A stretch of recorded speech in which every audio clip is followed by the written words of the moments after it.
Hey guys, welcome to the very first episode of the New Players Podcast, My Booking Story. My name is Jordan Connor. I'm an actor and producer based here in Los Angeles, California, and I've also been a casting professional for the last decade. Each week on the show, we'll be chatting with working actors from across the film and TV industry about the real stories behind their biggest bookings, the wins, the mishaps, and everything in between. Our goal is to help demystify the audition process and shed some light on what it really takes to book that role. This week's guest is an incredible actor and a dear friend of mine, Natasha Calis. You might know Natasha from The Possession, The Firm, Nurses, and her current series, Skymed, which is streaming now on Paramount Plus.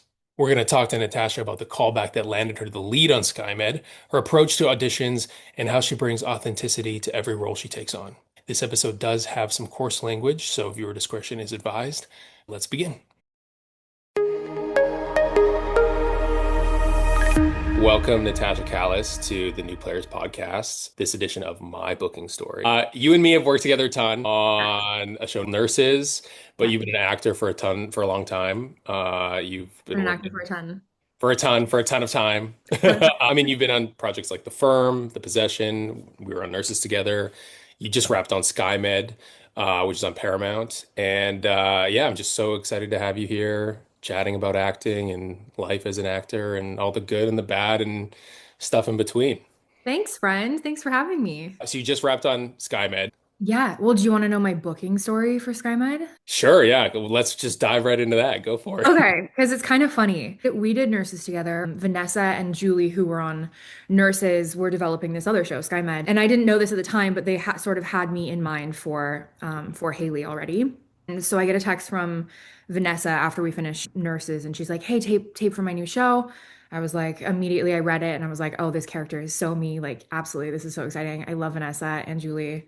I would, work with them forever." So I was like, okay, this is great. Anyways, do the tape, sent it off, felt good. Never didn't he didn't hear anything. And I was like, oh, okay, shoot, we'll get him next time.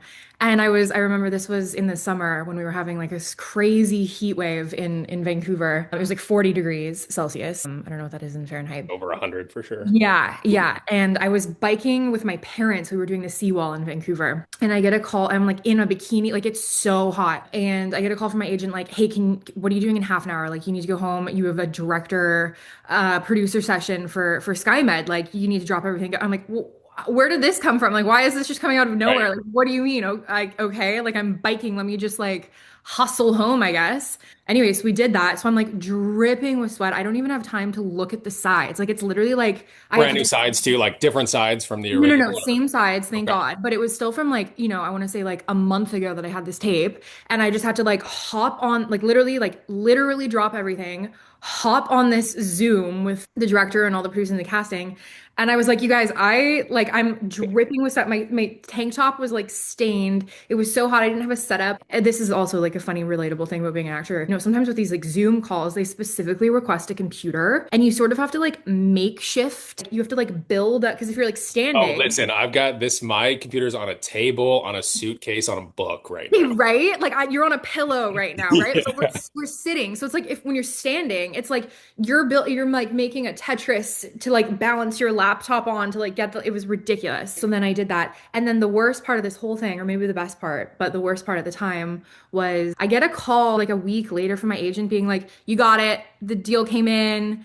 Like it's signed, like woohoo, good. And I'm like, oh my God. And so I had this whole day of like celebrating, like patio hopping with friends, just like celebrating this show. Like later that night, he called me. He's like, "Callus, I made a mistake. That was actually just the deal memo. Like you haven't actually got it yet. They sent that out to like their top pick. So don't celebrate too hard." And I'm like, You're like, I'm I'm like drunk, 100 drinks in. I'm like, yeah, for sure. Okay, it's not like I trying to won't. be cool. I'm like, I won't. How can you do that? Like, how did that even happen? And then I don't know, like it felt like forever went on until, I finally found out that I got it. But I had like celebrated this thing that I got that I didn't actually yet get. And then so it could have not happened and it would have just been like devastating. But I don't know about you, but for me, I'm like, preparation is key. So always like if I get a call back, if I have that thing, I'm just going over it incessantly until the moment comes and then I can finally let it go after I do the audition. But for you in that moment, do you feel like because it was so rushed, because it was this last minute thing, you're just like, I just have to go with my instinct and just do kind of what yeah, I feel. And do you think that helped with the audition? Do you think that helped with the read? I mean, you booked the um, thing anyway, so it's like, yeah. That's interesting. I think I'm like that too, where I'm gonna do all the prep I can to lead up to the thing. And I think sometimes that actually can like get me in my head where I'm over prepped and I'm over practiced. And then when the director sort of like gives a note, it's sort of hard to Bounce out of that.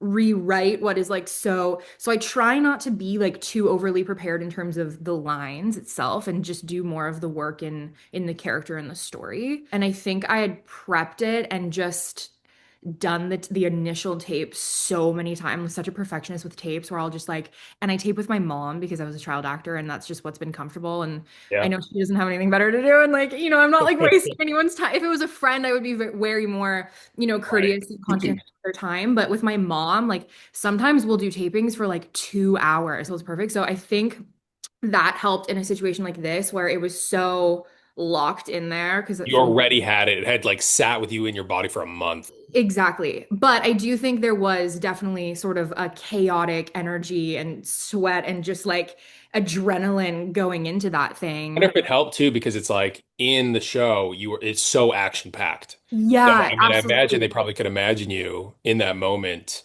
Absolutely. person sweating, they're in a Dripping tank and like top. They're crazy like, hair, this like in person the can, elements. yeah. Yeah, I bet that absolutely. helped. No, totally. I think that's a good point. Yeah. Right. And I bet to a degree that probably made you stand out from other people auditioning as well, because if Who's this sweaty yeah, bitch? who is this sweaty coming in here like last minute? At the core of it, you knew the story, you knew your character, you had done all that work previously, so this was just an opportunity to showcase that, and you were probably in your body because you just ripped it home. Absolutely. I was frantic. Yeah. It probably added to it. Right. Absolutely. Were you able to like calm yourself and ground yourself before you logged onto the Zoom, or were you just kind of like, here we go? I think I was probably like, here we go. And I think there was a familiarity with Vanessa already. Like I'd worked with her and Sure, yeah. there's that comfortability of knowing that the Zoom and the room was going to be like warm and friendly. Sometimes you don't know what callbacks are going to look like. It can throw you off if you're logging into this thing like so excited, and then you're just getting nothing and it's super cold and there's no notes and you're just like, okay, I get, and that can kind of Bye. Yeah. Yeah. throw you off. You're like, do you hate me? Like, do you not want, I can log out. Like, it's fine. I think I was at ease knowing what kind of room I was sort of logging Yeah. into. I want to circle back to having known the producers of Skymed from Nurses previously, but going back to you taping with your mom, being a child actor, what made you really know you wanted to be an actor? You know you wanted to do this as a career, get into this. Was it just kind of like something that you had said offhand to your parents, or was this something like you want to do this? I think I was just always acting before I even knew what acting was. And I was always just studying, like we're talking a toddler. I was like rewatching movies and recreating them. And it was just something I was naturally doing and having fun with. And I would be 4 years old and I was obsessed with Matilda and I was always kind of a tomboy. And I would go to school in a dress and a book before I could read, ask my teacher to call me Matilda. And I was just like sort of like So naturally just you were a psychopath, is what you're I saying. was a psychopath. Yeah, they were like, "What is wrong with this kid? Like, he has personality disorders." So they kind of saw that my parents kind of saw that I was just something that I was naturally doing, and they didn't necessarily want to ruin that by maybe like putting me into acting and then taking away the magic that was just happening sort of on my own. So they wanted to like wait until I was old enough to understand what it was that I was doing and I could actually take it a step further. And so when I was 7, I think I figured out that I could be an actor, if I got like an agent and I could do this thing and I could be on TV and I could be like all the kids that I was like watching in these movies. And so I asked my parents to get me an agent and they were like, "Okay, we'll do everything. We've no idea how to do this or go about this, but like as long as you're having fun, that's all that matters. As soon as this doesn't become fun, we don't have to do this." I attribute all of just my success to them because they were so supportive and not overbearing and actually didn't take any acting classes like ever when I was a kid. My mom was just like, "Okay, here are your lines," and I would sort of memorize them. She didn't coach me. Like she was very much just like I played soccer, I danced. This was just sort of like kind of an extracurricular activity Yeah. of the many that I was already doing, and it wasn't anything different. I didn't know that I got paid. Like it was just something I just loved to do. Still And don't know that you get paid, I right? still don't know that I get Yeah. paid. No, yeah, what do you mean? Yeah, what are you talking about? Yeah, I don't know what you're talking about at all. I think Amazing. quickly after my first sort of like on set experience and filming movies and just I was just absolutely in awe of the world and I was like, okay, I want to do this for the rest of my life. And I've been fortunate enough that, as of now that's been able to happen. So when you're self-taping with your mom, you're like doing it for 2 hours or however long you're saying you're doing it. When do you feel like you've got it? Like when is that moment for you when you're like, okay, I've got it? And then are you watching in between takes for yourself, or are you just kind of like feeling it out, and then when you feel like it's the right one, you send that last one, or you do a couple after that? What's that process like for you? I tape and I watch, and then I retape and then I watch, and I'm just sort of like tweaking little moments, like over fixate. And I actually wish that I was a better taper of just going in there, doing it. I don't enjoy taping for that reason because it's just, I get so over fixated and I'm such a perfectionist and it takes forever, especially when you're doing, like 3, 4 scenes and you have 10 pages of dialogue. Watching each take, it just is so time consuming, right? When do I feel like I've got it? Is usually when I'm just like, I give up. Let's just move on. Like, Really? I'm never like, You've yeah, like exhausted I've yourself. exhausted the scene and I'm like, I'm insane. And I need to put this to bed and there will be something in there and it's usually the last take, but it's quite often I'm just gonna go crazy if I keep doing this. So let's just move on to the next Yeah. one. I don't think I'm ever like actually like that would like That was, oh, I nailed that one. That's the one. Yeah. yeah, yeah, no.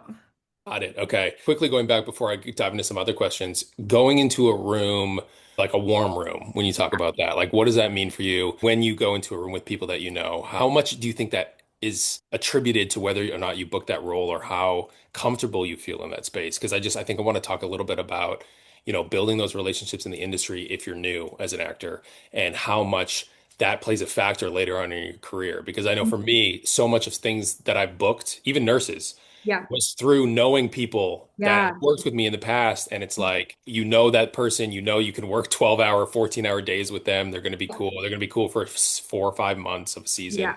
How is that for you when you feel like you go into a room and there's people Like, does that just like put you at ease? Do you feel like you have to perform better? What is it like for you? No, I think it puts me at ease because I think like there's such a confidence that you have to have in yourself as an actor, which is sometimes quite difficult, especially if you're, auditioning or meeting someone for the first time who, they're trying to get a sense of you and they're seeing a million other people for the role, and you really feel like you need to sort of stand out and do your best. I feel like a lot of us, or maybe I can just speak for myself, like there's a lot of self-doubt that creeps in. And I just think I'm most confident with people I know because I'm like, oh, they know me, they've worked with me. I don't have to like, you know, prove anything to them. Like I'm a good person, I can act, like, so let me just sort of like be in this flow state and be comfortable. And I think, sometimes when you enter rooms that are a lot more cold and like the vibes are off, then you immediately kind of feel kind of like small and you just kind of get like a little more nervous. And I think the confidence goes out the door a little bit. Do you even want me here? How do I you, don't how do know. you combat that? Like if you're going into a fully cold room, and I know it's like we haven't done that in a while because of COVID and, Zoom and Yeah. tapes and all that kind of stuff. Even like, Sometimes even like Zoom yeah, rooms, you're not getting anything. I think I over fake the confidence. I just fake it. You know what I mean? Like it's truly yeah. is like fake it until you make it. And so as soon as I find myself kind of getting nervous and like, oh my God, then I double down on this is On the me. on the yeah, yeah, I on the am an self-belief. actor. Yeah, Yeah, yeah. watch this. Okay, watch this. Yeah, Nice. I don't know. I just fake it. There you go. That's what it is. Mhm. In your career so far, have you feel like there's been like a defining audition or a moment in audition, whether you booked the thing or you didn't, where it really changed your or affirmed your approach to auditioning? Like it was, you just felt like, oh, this is like sort of an unlock or it's unlocking a door to something that I didn't know before or reaffirm something that I'm doing is right. Do you ever Hmm. have an experience like that? Oh, that's a really good question. I think a moment that will always stand out to me was my audition for The Possession, because the director producer session was unlike anything I've experienced, and it was really quite incredible. I wish I can go back to something like that now as an adult because I think the unique thing about being a child actor is kids are fucking fearless. Like Oh kids yeah. are so fearless. You're not worried about anything. You're just doing the thing and you're just constantly in flow state because you're not overthinking anything and you're just like, here I am. Like you're fearless as a kid. And so I think about having an experience like this now, and I think that would be really interesting. I go into the callback, and usually callbacks are, you get your sides, which I had, and you do the scene, and you get coached by the director and given direction. Anyways, this was not it. There was a camera. This So was not that. this was not that. There was a camera, all the producers, casting, and then there was two chairs in the room. Like, and the director sort of ushered me to a chair and sat right next to me. We were like, this. And he's like, here, give me your sides. And he like kind of tossed them aside. He's like, we're actually not going to do those scenes today. Like I've seen them. You're a great actor, and I actually just want to have a conversation with you. I'm gonna have you close your eyes, and then when I ask you to open them, I want to talk to your character. I want to talk to Emily, and that's just what we're gonna do. So, and he's like, so then they roll, and I'm like, okay, great. And he's like, so close your eyes, and he sort of took me through this imaginary journey, and he was like, okay, you're on the middle of a field and you're barefoot and you're in the grass and the sun's beating down on you and you're so hot, so you need to go find some water. So you're walking for an hour, and then you finally get to this stream, and you have to cross the stream, and so you jump over it. What part of you gets wet? And then I was like, my foot. He's like, what foot? Was it warm? Was it cold? What did it feel like? And then he's like, okay. And then you keep walking, and you get to these three doors. Now he was Danish, and I thought he said dogs. So he's like, so you get to these three dogs. Which one do you open? And I was like, oh my God, where is this Getting really going? like This is so weird. abstract with you right now. I was like, oh my God, I opened the left dog. And he's like, okay, so once you open the door, and I was like, you get to this art gallery, and it's beautiful, and there's art pieces. Like, which one's your favorite? Describe it to me. He's like, okay, now suddenly all the lights go off, and you can't find your mom, and you're in pitch black, and there's absolutely no light. You're just in a black hole. And, he's like building this up. And then he's like, now open your eyes. And then, I was like, I was crying, and he was like, asking me questions about my character and all of that stuff. And I think that was just a really, really incredible experience as an actor to sort of be at just I don't know, the will of like your emotions, or you've just kind of like handed your like heart and soul to this director in a way, and you're like totally in the moment and in this like free state. And he really built up that story and that world, and really sort of like extended like a pipeline to my emotions, if you will, that he was sort of like holding. And then, when he was asking me to talk to my character, it really felt like I was able to just like be in it. And it was just such an incredible experience. And then obviously then getting the part and working with him. Was there any of that on set as well? Yes, he Oh, was the cool. most incredible director. Like I That's amazing. remember one day, there's a scene where I'm in a parking lot, and I've just opened the box, and there's, moths everywhere. And I guess like the Dybbuk sort of comes out of the box and is, in the sky. And there wasn't really any scripted lines or anything. It was just there was going to be sort of like a montage or whatever. I show up to set that day, and he has like a bug for me, like an earpiece and then he's wearing the earpiece, and he has a microphone, and he's turned off all the sound and like all the monitors, and he's right beside the camera, like him and the steady camera, like doing this, and he's talking to me in this microphone in my ear, being this like, Dybbuk, and we're having this like just absolutely completely improv conversation, which was just again like so incredible. That's Yeah, such an amazing gift to get from a director too, because so many directors don't talk actor language. And, he was giving you the sensorial moment to just be the character. And it seems like there was no right or wrong answer. It was just exactly. really whatever you innately felt. And he wanted to just get a sense of you as a person and how you saw this character. There's so much anxiety, and nervousness, which is a lot of the time really good. Like Yeah, I that energy is helpful that to me. energy is good to bring, but sometimes it can be a little bit overbearing, and like to be calm in that state and comfortable, the work, I think that's incredible. Like what a gift. Yeah, And yeah, that sounds amazing. So at the new players, we're kind of focused on, what it takes to sustain a career and have the mental health support to mm, support yourself when times, when times are slow or when you're in a lull or when you have a hiatus, when you get those no's, like, 'cause there's so many no's. yeah. How do you navigate that? What advice do you have for new actors when it comes to a constant barrage of rejection? Or when you have time, what are you doing to like fill your cup creatively? I think what I've done is just really sort of created a life that I'm like outside of acting and outside of my job, that I'm just like very happy in and sort of protective of. And I have like my daily routine and other things that I enjoy doing. Like I love working out. I'm currently training for a race that's happening in December. So like every day I have to show up and go to the gym and do these things for me. Outside of acting, I think it's really important to have hobbies and things that you love that can sort of fill your cup up and push you to keep going when times get difficult, because it's a lot of rejection, and like then self-doubt can creep in and you're like, what am I doing? And so I think having things that ground you in your life outside of acting and not putting, all of your eggs in that basket of that being the thing that makes you happy is so important. Yeah. Do you feel like, just to take it back a little bit, do you feel like those hobbies, those things that you do outside of acting, do you think they've helped or inform your work as an actor? Have you ever had an experience where you're like, oh, I have to now play tennis for a thing and I've just been playing tennis? Oh Something yeah. like that. Oh yeah, love like sports, all sports, picking up new hobbies. I'm very much like I took golf a little bit more seriously this year. I started playing pickleball. I love tennis. Soccer is like my main sport. And then I think also just like being active and working out, and like I auditioned for Tomb Raider a year ago, I guess, and I had been boxing a lot like before the audition came.